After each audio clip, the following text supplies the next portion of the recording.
Yo hoy espero hablarles es de el Sagrado Corazón de Jesús en la historia de Colombia, de mi familia, de mi empresa y mía. Porque yo creo que somos uno solo, ¿no? Uno no puede desligar quién es de su empresa, de su trabajo, desligar su familia y lo que uno hace porque el Señor va actuando y va mostrando, ¿no? Uno no desligaría a San José Carpintero de que con su carpintería cuidó de la Santísima Virgen María y del Niño Dios, ¿no? Entonces creo que todos con nuestro trabajo y con nuestra historia de vida, pues vamos avanzando hacia un destino que es el cielo y el trabajo también hace parte de esos dones que Dios nos da para llegar al cielo. Yo quiero arrancar con esta foto es de la Guerra de los 1000 días. Eh, la Guerra de los 1000 días fue la guerra más salvaje que ha habido en Colombia y en toda Sudamérica. Se cree que llegó a haber 100.000 víctimas directas e indirectas cuando el país no tenía sino una población muy pequeña, ¿no? Creo que Bogotá tenía como 50.000, 40.000 habitantes. Entonces esto fue gravísimo y todas las familias tuvieron alguna pérdida. También eso es algo que se dice, que en toda familia hubo alguna víctima en ese momento de la historia. Esto es en 1900. Y me devuelvo un poquito antes, a 1899, el Papa León XIII, que además tiene que ver mucho con la doctrina social de la Iglesia, el Papa León puso su nombre en honor a este Papa que ha sido de los que más estuvo en el pontificado, consagró la humanidad entera al Sagrado Corazón de Jesús. Y Colombia estaba también en esa guerra, ¿no? Entonces, en 1902, Monseñor Bernardo Herrera, el arzobispo de Bogotá, se acerca al presidente y le dice, mire, esta guerra no va a parar a menos que nos consagremos al Sagrado Corazón, pidámosle al Sagrado Corazón que nos regale la paz, y si nos regala la paz, hacemos una iglesia para el Sagrado Corazón, siguiendo la invitación del Papa. Ecuador ya se había consagrado al Sagrado Corazón de Jesús, fue el primer país, y Colombia fue de los primeros países que se consagró. Finalmente, en 1902 se firma el decreto, se pone la primera piedra del templo del voto nacional. Lo que ven ahí es la imagen arriba del altar del voto nacional. Pueden ver el Sagrado Corazón y el escudo de Colombia abajo. Y lo curioso es que esto fue el 22 de junio y pocos meses después ya se logró la paz. De junio a noviembre, y no se vislumbraba la paz. No se vislumbraba la paz. Se firmó el Tratado del Wisconsin. Del Wisconsin es porque fue en un barco que tenía ese nombre, un barco americano, frente a Panamá y Cartagena, se firmó el Tratado de Paz. Y inicia la paz. Además, en esto, como consecuencia de esa guerra, se pierde Panamá, es terrible, es una guerra con muchas consecuencias duras y muertes, pero a partir de que se firma la paz, viene un periodo de gran crecimiento para Colombia, 40 años en que el PIB creció 5.3 anualmente. Ha habido años en que el PIB ha crecido más, pero un año. Pero nunca ha habido un periodo de tantos años en que el PIB crezca una cifra tan grande, en que hubo unos crecimientos en educación, en infraestructura, en empresas, grandes empresas empezaron a nacer en el país, ¿no?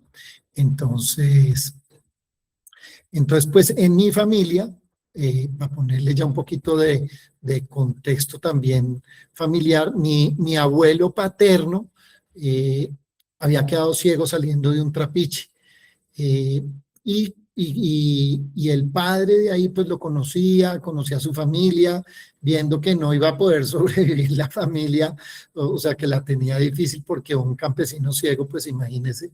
Entonces le dijo, oiga, yo le ayudo a conseguir una beca en Bogotá para su hijo mayor. Y mi abuelo llega chiquito a estudiar en el colegio, en lo que hoy es el Colegio León XIII. En ese momento no se llamaba León XIII porque León XIII era el Papa, le cambiaron el nombre porque esos padres eran los salesianos, los de Don Bosco, y acababan de llegar también a Colombia. O sea, ve uno como una cantidad de cosas. Llegaron los salesianos con las escuelas técnicas y de ahí son tan buenas que nace el SENA. Nace el SENA para Colombia. Es todo esto que empiezan a capacitar a miles de personas en oficios. Y fue también por un llamado del Papa León que mostró la importancia en la consagración al Sagrado Corazón, la importancia también de que la juventud se formara, que tuviera un oficio como lo tuvo Jesús. Entonces ahí vienen todas estas escuelas, toda esta formación, y mi abuelo pues arranca esta formación en artes gráficas, o sea, una imprenta. Y acá lo vemos ya 45 años después de que estudió, inaugurando y consagrando su imprenta al Sagrado Corazón de Jesús. Mi abuelo es este señor que está aquí parado. Atrás vemos al obispo de Ibagué. Y atrás el Sagrado Corazón de Jesús, porque él terminó abriendo como las imprentas de los hermanos maristas, terminó haciendo muchas cosas y después abrió su propia imprenta.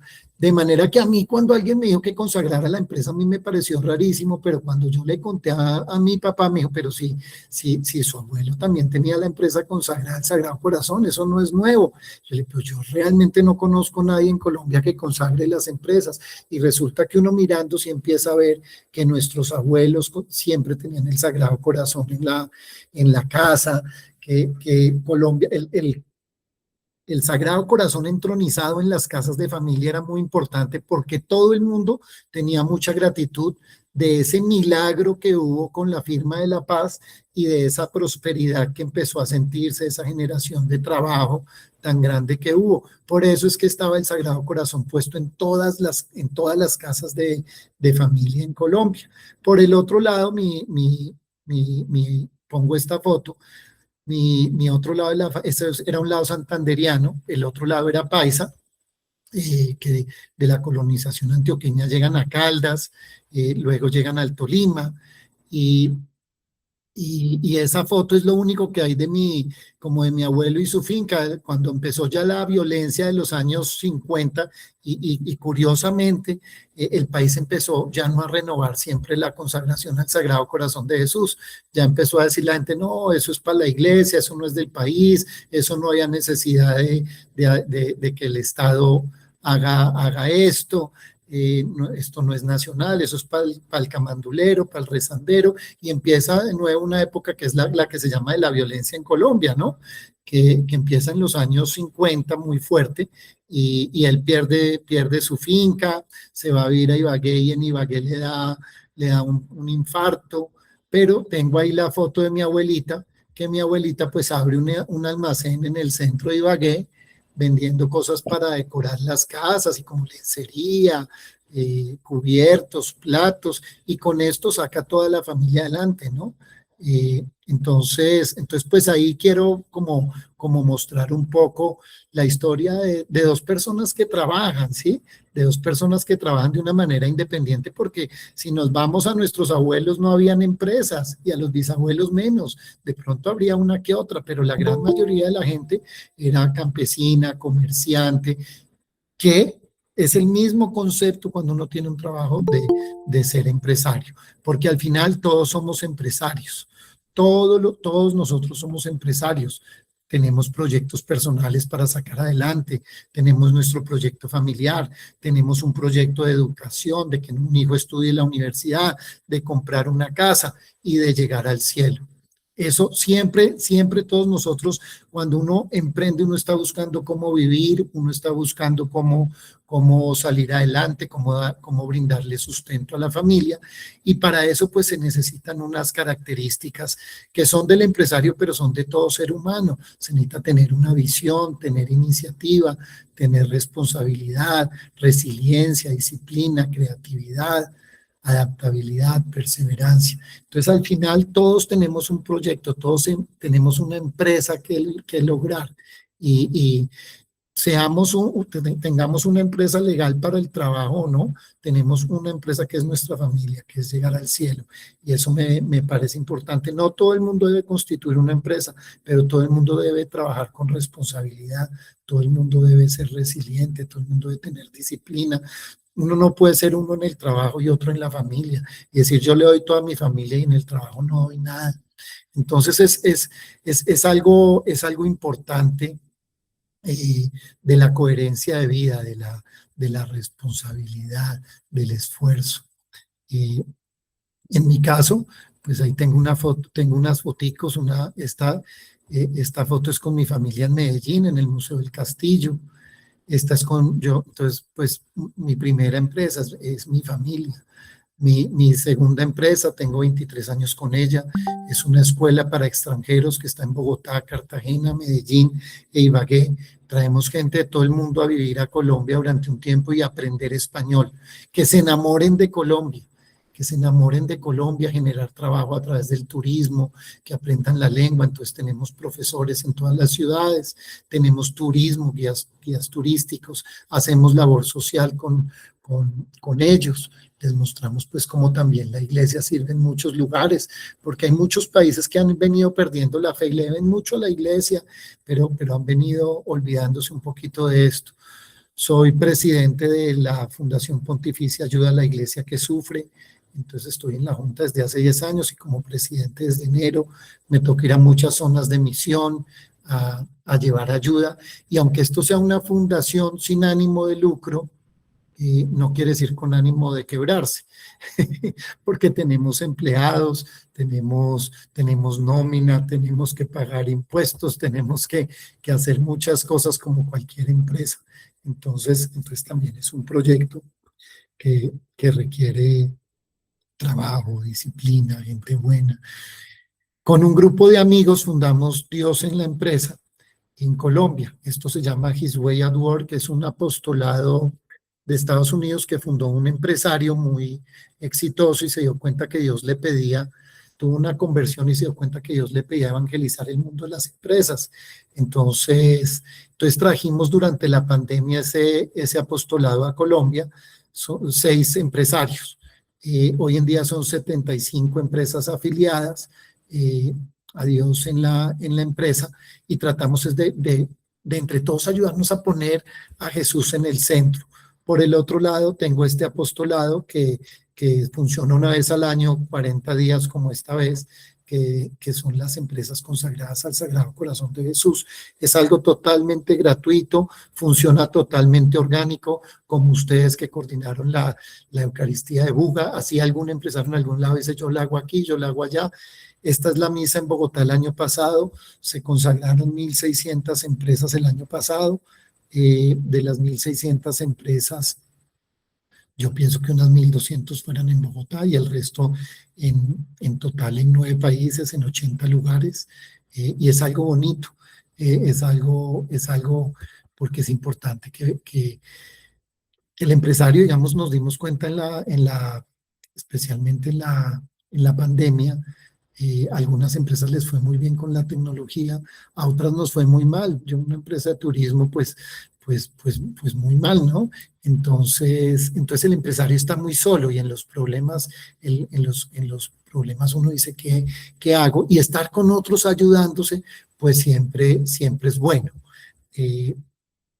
Acá les presento un poco a mi familia. Mi papá es empresario, es de origen santanderiano, el abuelo era el de artes gráficas. Él fundó con 200 personas una aerolínea que se llamaba Aires, después la compró LATAM. Y su lema era la vía más amable y era llegar a donde nadie quería servir, y por eso creció. Fueron los primeros en volar a Ibagué, los primeros en volar a Neiva, los primeros en volar a muchos lugares de Colombia donde las aerolíneas grandes no iban. Pues Aires fue, después la compró LATAM y ahí terminó como un poco esa historia de la aviación. Es un matrimonio, ellos pues tienen toda la vida de casados.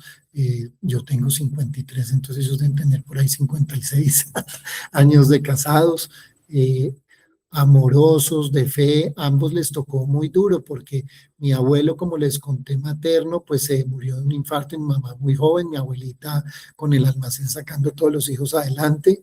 Mi abuelo Pedro que puso la imprenta y todo esto, el 9 de abril no fue solo el Bogotazo, en el 9 de abril también hubo Ibaguetazo, Calitazo, Cartagenazo, yo no sé qué tantos asos habrían, pero en Ibagué le robaron todo lo de la imprenta y poco tiempo después murió también de un infarto y él era el menor, o sea que cuando él entró a la universidad ya no había plata para criarlo, pues para criarlo no, para pagarle la universidad.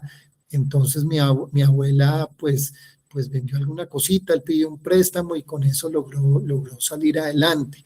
Entonces, pues es como toda esta historia también de nuestro país, de que todos vamos luchando por salir adelante, pero también un poquito como dos pasitos para adelante y uno para atrás, porque vienen las crisis, la violencia, todo esto.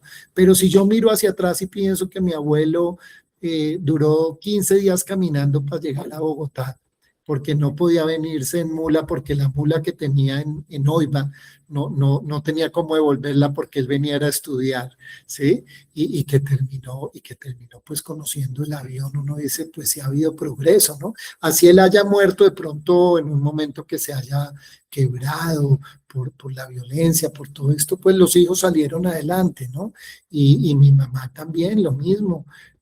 Mi abuelo, esto era la colonización antioqueña, esto venían Santuario, Santuario, Aguadas, Manzanares, Ibagué. Es como una vida de la colonización antioqueña, casi que con mulas y ir abriendo y buscando tierras y ver dónde podían pegar, ¿no? Y aunque él haya muerto, mi abuela, pues pudo poner su almacén, los hijos ya profesionales, y uno va viendo que va hacia adelante si hay fe, porque en el caso de mi papá y de mi mamá, ambos de mucha fe, ambos muy también devotos del Sagrado Corazón de Jesús. Y aunque vemos que la devoción al Sagrado Corazón bajó en Colombia, yo creo que está encendida, es muy fácil volverla a encender y el Señor siempre está ahí con nosotros, con generosidad, por algo somos el país del Sagrado Corazón. Ahí estoy yo flaco y con pelo, con mis hermanos en algunas vacaciones. Me gusta siempre como también mostrar la familia de donde uno viene, ¿no? Entonces, María del Pilar, María Lucía y Juan Pablo, una familia que transmite la fe, que me transmite también como las ganas de trabajar y de pararse si uno se cae, ¿no? Eh, y un poquito loco y muy rumbero, pero me iba bien en el estudio. En algún momento de la vida, mi hermano menor, ahí está Juan Pablo pequeño, él cuando tenía 25 años, eh, empieza en Colombia todo esto de las bombas, ¿no? Y está la bomba del Nogal porque murió un primo, está este tío que es el que está ahí de saco rojo de rayas blancas y rojas, lo trata de secuestrar la guerrilla en Ibagué, muere, terminan muriendo en pocos años 4 personas de la familia, porque hay gente en Cali, en Medellín, en Ibagué, somos una familia como grande y dispersa en Colombia, y uno empieza a ver como todas estas cosas y me devuelvo, mi hermano, pues ya grande, 25 años, le da una crisis nerviosa unos años antes, desarrolla esquizofrenia y empieza a sufrir mucho por miedo a que iba a pasar con la guerrilla y con las bombas. La verdad, en Bogotá, en un betatonio que había por ahí cerca de la casa, explotó una bomba y otra vez estábamos por ahí cerca al centro 93 y se oyó esa explosión tan grande. Entonces, pero yo lo que hacía era rumbear y cuando mi hermano termina en una clínica de reposo, pues yo lo que pensaba era, pero ¿quién es el que está loco? Digámoslo así, eh, ¿es él que se preocupa tanto o soy yo que no me preocupo y solo rumbeo, ¿no?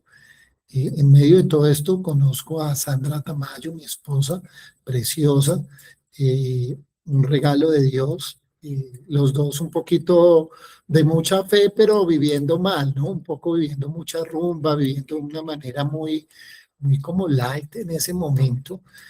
Nos casamos, eso sí, queriendo tener una familia grande y queriendo casarnos para toda la vida, nos casamos por la iglesia y en la luna de miel mi hermano muere.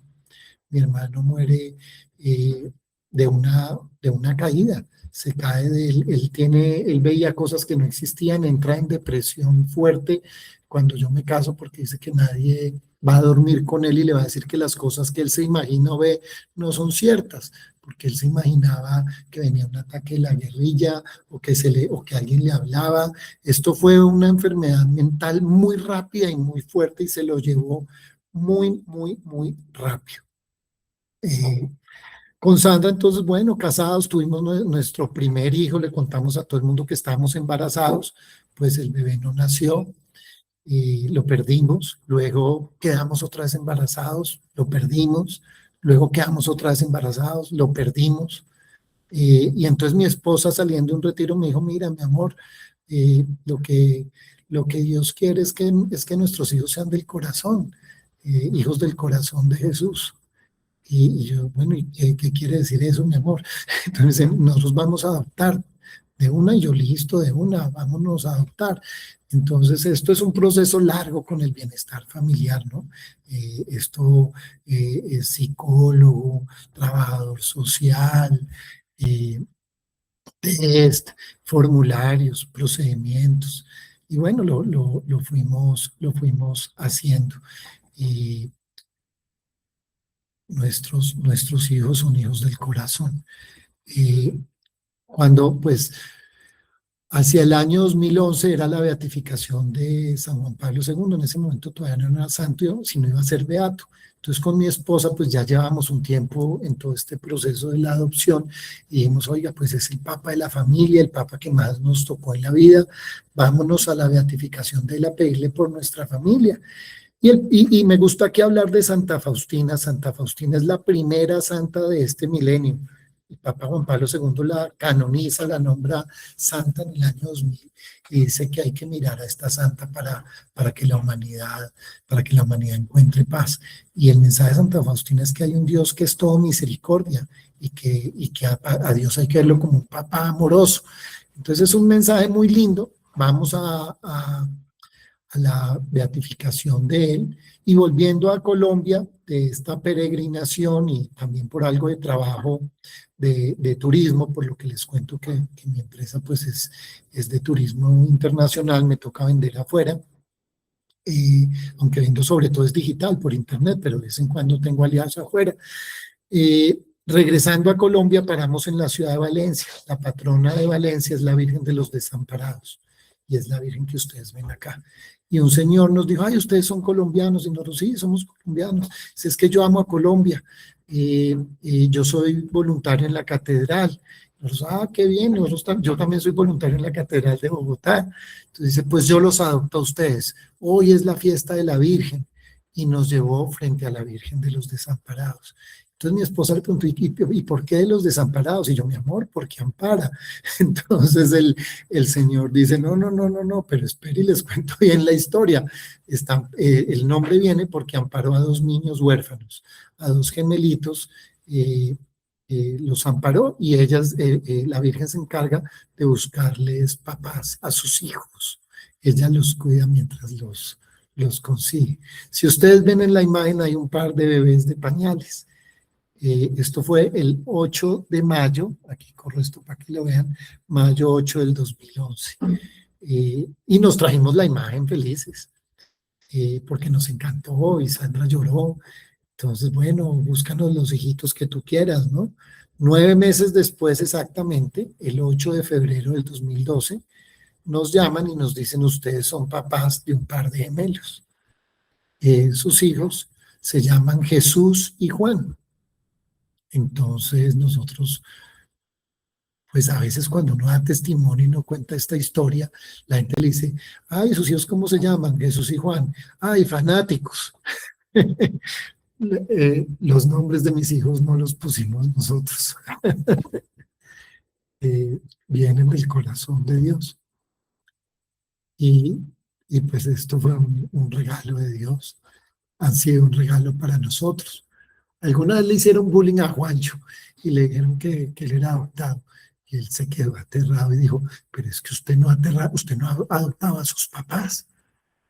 Y entonces porque yo siempre les decía que todo el mundo era papá, pero que uno tenía que adoptar a sus hijos y sus hijos tienen que adoptar a sus papás, porque hay muchos papás que no reconocen a los hijos y muchos hijos que dicen, sí, ese es mi papá, pero como si no lo fuera, porque no lo han adoptado. Lo mismo nos pasa con Dios. Sabemos que sí, Dios Padre, pero lo vemos como un papá, lo adoptamos, nos sentimos hijos, sabemos que somos hijos de Dios Padre. Y este es un mensaje importantísimo que tiene que ver con el de Santa Faustina, ese Padre misericordioso. Entonces, bueno, pues mis hijos me han acompañado como siempre, cuando uno tiene un oficio, un trabajo, un almacén. Yo iba al almacén de mi abuelita en Ibagué desde chiquito a ayudarla en vacaciones a vender, ¿no? Y yo era feliz jugando al vendedor, pues ella me daba, no sé, me daría 500 pesos en esa época y sería una fortuna, yo no sé, porque me alcanzaba para comprarme 5 canicas y algún cómic por ahí o alguna cosita, ¿no? Yo sentía que era millonario. Entonces, pues yo también los llevo a ellos a que descubran Colombia, que la podamos mostrar en la medida de lo posible. Entonces, aquí estamos en la Sierra Nevada de Santa Marta, aquí estamos en una cabalgata en Boyacá, aquí estamos en la cascada, en la cascada más alta que queda del Tolima, que está en las afueras de Ibagué. Y con mi esposa dijimos, bueno, pues vamos a pedir las niñas. Pedimos al bienestar dos niñas, como fuera. El bienestar, uno no puede pedir gemelos ni nada así, ¿no? Y tampoco es que uno pueda pedir el sexo de los niños. Nosotros la primera vez era lo que, pero la segunda dijimos, ojalá sean niñas. Pero eso no quiere decir que así vaya a ser, porque uno pues es haciendo un proceso con los niños que haya disponibles. Hicimos el proceso y pasó un año, pasaron 2 años, pasaron 3 años, nada. Y venía la Jornada Mundial de la Juventud en Cracovia, que es la ciudad de Juan Pablo II, y dijimos, pues vamos a volver a ir allá a decirle a San Juan Pablo II que nos ayude. Y además fuimos al santuario del Padre Misericordioso, de la Divina Misericordia. Y fuimos a pedir por las niñas, ya llevábamos muchos años esperándolas. Estuvimos frente a la Virgen que le rezaba San Juan Pablo II, que es la Virgen de Czestochowa, y fuimos al santuario de la Divina Misericordia. Esto fue en julio de 2016, volvimos y alguien se enteró que llevábamos mucho esperando las niñas y nos citaron al Congreso a contar nuestro caso, porque en el Congreso, digamos que fuera un viernes, y el martes nos llaman del bienestar familiar y nos dicen, hay 3.000 niños que se han visibilizado en la calle, porque cuando todo el mundo se metió a las casas, quedaron niños tirados por ahí, 3.000 en Bogotá. Entonces necesitamos que los reciban en las fundaciones y hogares del bienestar, pero no hay cama para tanta gente, y los niños que están en el bienestar que los reciban como padrinos, algunas familias, y padrinas no hay tanto, pero es muy fácil legalmente que cualquier familia que haya adoptado sea padrina porque tenemos toda la información de ellas. Queremos saber si ustedes pueden recibir una hija temporalmente como padrinos. Y nosotros pues de una, entonces ahí llegó Saray, a ella no muestro la foto porque ella ya fue, la íbamos a recibir por mientras duraba el confinamiento, un puente, decía esta señora alcaldesa de Bogotá. Luego que iba a durar un mes, pues ella terminó con nosotros un año, un poco más de un año viviendo con nosotros. Sí, Saray. Llegó Saray y fue, bueno, una bendición. Ya ella vive en Estados Unidos con su familia. Fue una hija temporal, por decirlo así de alguna manera. Eh, aquí ya empezamos a vivir en Villeta. Nuestra vida en Villeta, pues muy de campo. Si ven, todos están sonriendo. El que menos sonrisa tiene de pronto soy yo. Ahí como sonría para la foto. Pues yo estaba muy preocupado porque usted pague nómina de 40 personas, pague impuestos, porque es que impuestos hay que pagar así usted esté quebrado, y sobre el patrimonio, y sobre la renta, y sobre no sé qué, y usted con cero en la caja. Y, y ese sufrimiento pues es de uno, ¿no? Eh, Sin embargo, pues también tuvimos la oportunidad de traer, de comprar animalitos para que la vida de ciudad, del campo fuera más agradable. Entonces a cada niñito le regalé un pollito, luego a cada niñito le regalé un conejo. Eh, y digo niñito porque están mis hijos, está Sara y está también una sobrina. Eh, Sandra odiaba a los animales o los odia, ella le gustan los niños y la familia, pero ella en la casa no fue una familia de tener mascotas, entonces ella no le gusta y nosotros no tenemos, pero en el campo yo sí le no, tenemos que tener, esta es una oportunidad única y que los niños vivan esto, mi amor. Y entonces una noche me desperté yo y ella estaba llorando. Entonces yo, mi amor, y me di cuenta, estaba dormida y yo despierta, ¿qué pasa? Hay una pesadilla, soñé que ahora tú traías unas vacas aquí a la casa. Entonces ya no le volví a regalar animales a nadie más, pero fue un periodo de vida muy, muy bonito. Mi suegro cada 15 días bajaba con el mercado y nos cocinaba y hacía unos manjares. Está ahí mi suegro y mi cuñada. Un día me pidieron dar una charla de Santa Faustina y de la Divina Misericordia por Zoom desde Villeta.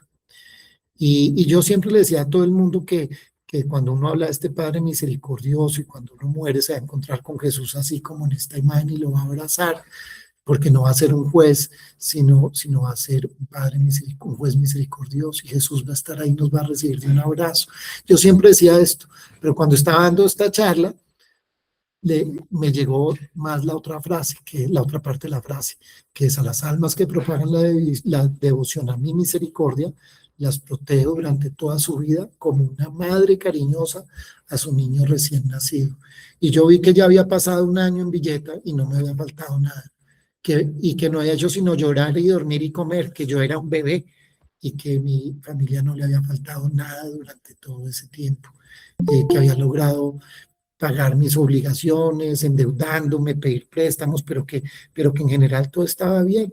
Y ese día lloré porque me di cuenta de que uno así hable de estos temas, una cosa es hablar y otra hay veces sentirlo, vivirlo. Esto es ya cuando estamos regresando a Bogotá, que ya las cosas empiezan a funcionar, ya la empresa se reactiva. Dios en la empresa pues lo habíamos traído en ese momento y ya estaba andando. Empieza la primera consagración al Sagrado Corazón de Jesús de mi empresa, que como les cuento fue un padre que, ¿por qué no está consagrado? Yo no, pues no sabía. Le dije, ¿cómo lo hago? Me dice, tranquilo. Él dio una charla y cuando terminó la charla dijo: los empresarios que quieran consagrar su empresa pasen adelante, están todos consagrados. Entonces esa fue la primera consagración de mi empresa. El siguiente año, en la fiesta del Sagrado Corazón de Jesús, puse a hacer una Eucaristía en cada ciudad, al que dirigía en cada ciudad que pidiera la Eucaristía y que fuera con los que quisieran, porque también todo esto es la libertad, ¿no? Y así se hizo. En la tercera, con los de Dios en la empresa, ya varios se unieron, pero hubo varios que me dijeron: uy, no, yo me demoré un año preparándome para consagrarla. Y yo decía, bueno, pues yo no me demoré nada, la consagré desde que me dijeron y ya. Entonces empecé el siguiente año ya vino lo de, con el padre Astolfo, dijimos, hagamos esto y pongamos 3 charlitas, hicimos charlas por Zoom sobre cómo prepararse. Y la verdad, uno hoy en día, yo le digo a cualquiera que se vaya a consagrar, que si entró tarde a la consagración no pasa nada, que esto es un inicio, es un camino de querer ser mejor. Entonces ya se reanudaron también otras cosas. Aquí hicimos un retiro de magos para pescadores, ya con la familia había crecido un poquito, entonces empezamos a hacer misiones. Esto es en el Cocuy, esto es en el Páramo de Chita que se ve el Cocuy ahí arriba con los campesinos, llevando mercados, llevando la palabra de Dios, acompañando al sacerdote a celebrar Eucaristías en capillas alejadas.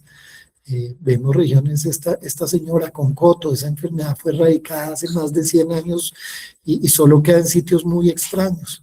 Y la pobre señora con coto. El coto es evitable si hay una nutrición buena.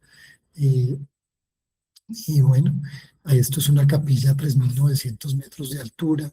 Luego ya vino la consagración de hace 2 años, 600 empresas se consagraron al Sagrado Corazón.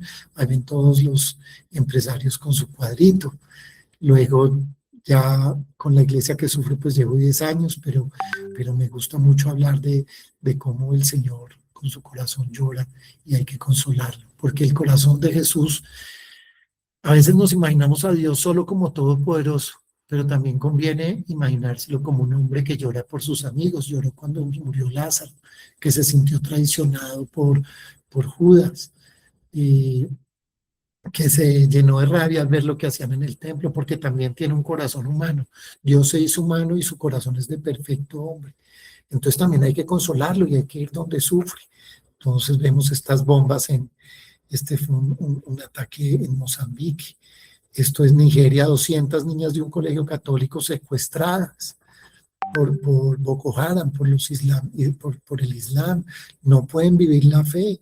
Entonces Nigeria es un país que es el que más vocaciones a sacerdotes y monjas está produciendo en el mundo y es donde más guerra religiosa hay, porque un poquito menos de la mitad del país es musulmana y quieren erradicar a los católicos. Entonces uno ve este sufrimiento y uno dice, ¿cómo puedo ayudar, no? Pero vemos Venezuela, a la visita lumina, que es la que hacen todos los obispos de un país al Papa, cada cierto tiempo, no dejaron ir al cardenal, no lo dejaron salir de Venezuela. En Nicaragua todos fueron expulsados, todos los obispos, porque se oponían al régimen comunista de, de Ortega, ¿no? Entonces vemos como Maduro, que ya no está, gracias a Dios, los Castro con Cuba, en Nicaragua, cómo todo esto va creciendo y va evitando que haya libertad, que haya el emprendimiento.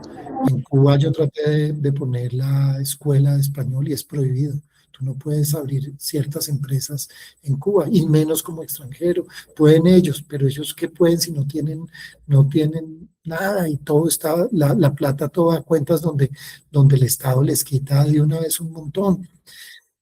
Pero esto no solo pasa en esos países, en Colombia hay un riesgo evidentemente, pero también esto es una foto en Guapi. Esta es una bomba en Guapi, al lado de la estación de policía, y terminó llevándose, fue la casa episcopal, la casa donde viven todos los padres en general, viven en la misma casa porque salen en lanchas y cada uno tiene que ir a 5 o 6 pueblos a celebrar la Eucaristía. Entonces el lunes lo celebro en tal parte y duermo allá, el martes me doy para tal y duermo allá, y luego vuelven y eche gasolina y no sé qué, y vuelva y salga. Pues volaron la casa episcopal, y lo único que sobrevivió fue esta imagen de la rosa mística intacta. Esto pasa en nuestro país. En Guapi la guerrilla no quiere que haya miedo, quiere que no haya carreteras, quieren poder sacar toda la droga desde el Cauca a través de los ríos, y es complicado. También están, digamos que metiendo mucho una filosofía de que no se pueden hacer carreteras, que no se puede hacer nada, que no toquen un árbol, pero la gente está muriendo de hambre, o a menos que te metas en el cuento de producir drogas. Porque si sacas biche o sacas una buena pesca, pues mándala en un barco 12 horas a Buenaventura para que pueda salir luego por tierra, ¿no? ¿Cuánto vale ese flete? ¿Y cuánto vale el tanque de gasolina de la lanchita? Vale 800.000 pesos, ¿sí? Entonces ningún producto es rentable, ni se puede sacar de allá. Esto es en el Catatumbo. Me gusta poner esta foto con la Guardia Indígena, porque a mí me molesta mucho la Guardia Indígena, como hacen todos estos desmanes y la minga y todo esto, pero resulta que en el Catatumbo la Guardia Indígena era la que protegía la parroquia de la guerrilla. Entonces uno ve que uno no puede estar etiquetando ni diciendo estos son los malos, estos son los buenos. Tenemos que llegarle al corazón de toda Colombia, que haya paz, que haya seguridad, que no haya drogas, que no haya ideologías de división entre blancos y negros, pobres y ricos, empleados y empresarios. Todos sufrimos y todos estamos en la misma lucha. Esta otra foto la quiero mostrar, a ver si yo logro mover esto. ¿Sí? Esto, normalmente pregunto qué creen que es, pero lo digo porque el tiempo está corto. Pues esto es en un pueblo en el Catatumbo, y ese es el CAI, esa es la estación de policía. Nunca vi los policías, están encerrados. Nunca vi a los soldados, están encerrados. Hay orden de que no salgan, pero sí vi a los guerrilleros. Esto es misión en el Catatumbo, 14.000 es el pie de fuerza, las fuerzas militares, solo son 2.000 guerrilleros, pero las fuerzas militares no se ven, tienen orden de estar guardadas. La estación de policía lo único que tiene es este huequito para sacar la metralleta y defenderse y disparar, y una cámara acá para ver si alguien se está acercando. Pero no los ve uno caminando ni nada. Pero usted si ve pasar la pasta de coca, lo para la guerrilla. Esto es una casa entre La Gabarra y Tibú. Todas las casas, es una casa, pero todas las casas tienen esto, una banderita blanca diciendo, no estamos ni con el ELN, ni con la guerrilla, ni con las disidencias de las FARC, tampoco con el ejército, no queremos que nos maten. Ese es el mensaje, porque no ha habido autoridad. Esta imagen es de inteligencia artificial, pero resume una historia que vi allá. Y es que las comunidades indígenas, las comunidades campesinas, esta historia se repite tratando de llevar la luz eléctrica 5 o 6 años en un departamento rico en petróleo, en minerales. Y no, faltó tal formulario, no, que falta que el Ministerio del Medio Ambiente autorice cruzar esto porque es que cruza por un parque natural el cable, no, que es que no hay tal cosa, años y años. Y llegó la guerrilla y fue la que puso la luz, la puso ilegal y todo el mundo agradeció con la guerrilla, pero también está viendo tanto mal que produce la guerrilla, ¿no? Pero yo digo, bueno, entonces ¿para qué es la ley? Para entorpecer todo, y la ley nos entorpece a los empresarios, nos entorpece a todos a los que tienen un colegio, a los que quieren hacer cualquier iniciativa, a los que tenían hogares para niños huérfanos, también les pusieron unas condiciones tan difíciles que a la mayoría le tocó cerrar, y ahora ve uno que los hogares del ICF no tienen la calidad que tenían los hogares privados o de comunidades religiosas. Entonces hay algo que Jesús nos dice, y es que la ley es para el servicio del hombre y que el hombre no debe ser esclavo de la ley. Y entre más crezca el Estado, más somos esclavos de la ley. Más es la primera vez que hay más empleados del gobierno que en la industria. ¿Y quién paga a los empleados del gobierno? Todos nosotros. Entonces, en la medida que siga creciendo este Estado, va a haber menos lugar para las empresas porque van a ser menos competitivas. Y esto es algo pues grave para nuestro país. El Estado y la ley deben estar al servicio de las familias, de las personas, y no todos esclavos del gobierno. Esto es en Bojayá, el Cristo de Bojayá, en el río Atrato, paga 200.000 pesos cada lancha cada vez que sale de un puerto en extorsión a las disidencias. Este es el Cristo de Bojayá, que es el Cristo mutilado de Bojayá. Ojalá todos nosotros podamos ser las manos y los pies de Jesús. Eso fue lo que quedó del Cristo, 119 personas muertas dentro de una iglesia. Esto fue ahorita en el mes de mayo, iniciando, que eran 24 años de esta horrible tragedia. Me gusta esta frase, cómo miramos al empresario. Muchos miran al empresario como el lobo al que hay que abatir. Sabemos que hay gobiernos, ideologías que desconfían del empresario. Otros lo miran como la vaca que hay que ordeñar, pónganles impuestos. Pero muy pocos lo miran como el caballo que tira el carro. En Colombia es un país de empresarios, todos somos empresarios. Y esa frase es de Winston Churchill. Me gusta pensar que todos tenemos una misión y que todos tenemos que liderar con unos valores que son eternos y que los aprendemos del corazón de Jesús: compasión, servicio, generosidad, justicia, entrega, sacrificio, que ese corazón de nosotros, de cada uno de nosotros, como empleados, como empresarios, como emprendedores, como empresarios que somos todos de nuestras familias, de gestionar el futuro, de conseguir la casa, de conseguir con lo que soñamos, pues sea un corazón conforme al corazón de Cristo. Y por eso es que mi invitación a todos ustedes es que sigamos haciendo el país del Sagrado Corazón, que nos consagremos como personas, como familias, como empresas y como país, que invitemos a todos a la consagración al Sagrado Corazón de Jesús el viernes 12 de junio, que invitemos a que muchas empresas se consagren, muchas familias. El país lo necesita y con urgencia. Entonces, nada, ese es mi testimonio. A todos les doy gracias por escuchar. Y bueno, aquí estoy como ustedes quieran, si quieren terminar por tiempo, un par de preguntas, como ustedes digan. Muchas gracias, Pedro, realmente por ese testimonio tan edificante. La verdad es que las historias de vida son las que realmente construyen, ¿no? Edifican. Y hoy yo creo que este testimonio que nos has compartido ha sido un baluarte para nuestra compañía. Aquí me están escribiendo por el interno, maravilloso, espectacular. Lástima que no lo vi desde el principio, pero lo hemos grabado. No sé si tú nos autorizas compartirlo al interior de la compañía, porque había personas que querían verlo, pero no pudieron estar en este momento presentes. Entonces, primero pedirte la autorización. Segundo, Absolutamente, tienes la gracias autorización. infinitas por este espacio que realmente ha sido muy enriquecedor para nosotros, para nuestro equipo y sobre todo en este momento tan importante. Admiro tu valentía porque realmente estar en el Catatumbo, ahí veía a la Virgen en la lancha, en el momento de una destrucción frente a una bomba, eso realmente es una gracia que solamente da el Señor. Y nosotros, pues, oramos muchísimo por ti, de verdad, y le pedimos a Dios la misma gracia, que nos dé la gracia de llevarlo a Él como baluarte y muy en alto siempre a través de la compañía, pero también a través de las familias, a través de todas las personas que podamos llevar digamos, esta devoción al Sagrado Corazón de Jesús. Tan linda, muchas gracias por tus palabras, por la generosidad, por tener una empresa del Sagrado Corazón y porque todos podamos servir.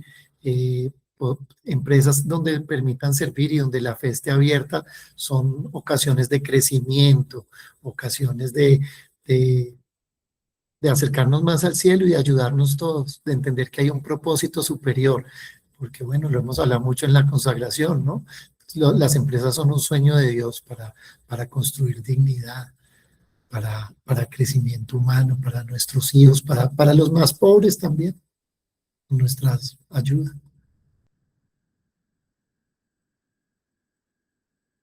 Bueno, no, muchísimas gracias. No sé si alguien quiere hacerle alguna pregunta a Pedro Miguel, aprovechando que está aquí.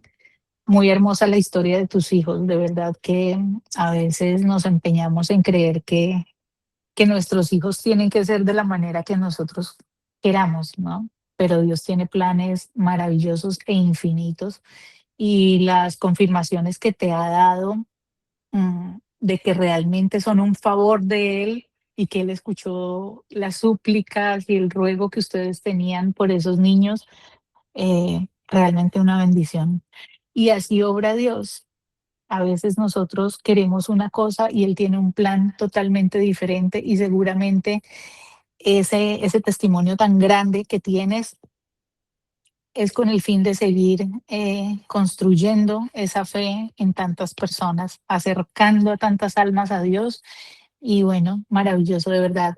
Eh, Hermosísimo tu testimonio. Muchas gracias por compartirlo. Amén, gracias a Dios, bendito sea Dios.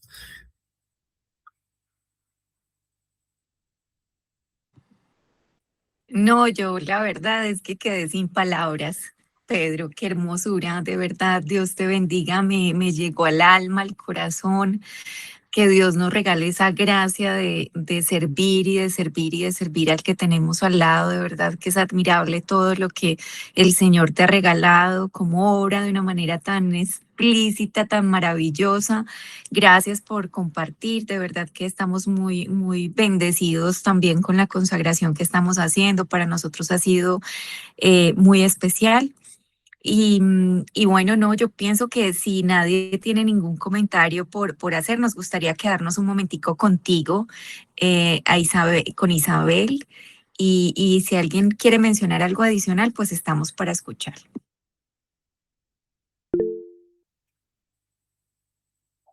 Dale, Javier. Bueno, Pedro, fantástico la exposición muy, muy real. Yo sí valoro estas experiencias de vida porque sé que son reales. Hubo algo que sí me marcó muchísimo, que fue lo que tú hablabas de la vivencia que tuviste en Guapi. Muchas personas de las que estamos aquí no conocen el municipio y no saben ni siquiera dónde está. Eh, pero los que hemos podido tener la oportunidad de visitarlo, sí sabemos que es un municipio muy, muy, muy dejado por el Estado, muy, muy complejo en temas de orden público y sí valora uno que personas como tú tengan como esa disposición de moverse en un municipio tan, tan complejo, ¿no? Tan difícil, tan lleno de problemas, pero tan lleno de gente tan, tan buena, eh, eh, hace que motives demasiado a las personas. Y lo valoro, me llegó de verdad al corazón. Lo que tú decías del tema de que hayan tantas comunidades tan alejadas y tan distantes, pero tan felices. Eso motiva muchísimo a las personas. Y en este proceso que estamos haciendo dentro de la organización, pues motiva mucho más, ¿sí? A continuar, a seguirle metiendo, a seguirlo haciendo de la mejor forma. Y pues nada, gracias por esto, por el testimonio, porque viene una persona como tú y sí, los invito a que cada vez que vayan a algún lugar, se den a la tarea de interactuar con las comunidades, porque entendiendo las comunidades, entendemos sus problemas, sus necesidades y entendemos la deficiencia del Estado, ¿sí? Y tal vez con un pequeño aporte que no necesariamente tiene que ser económico, podemos llegarle a esas personitas y que esas personitas se nos queden en el corazón. Muchas gracias. A ti, Javier, gracias por esas palabras.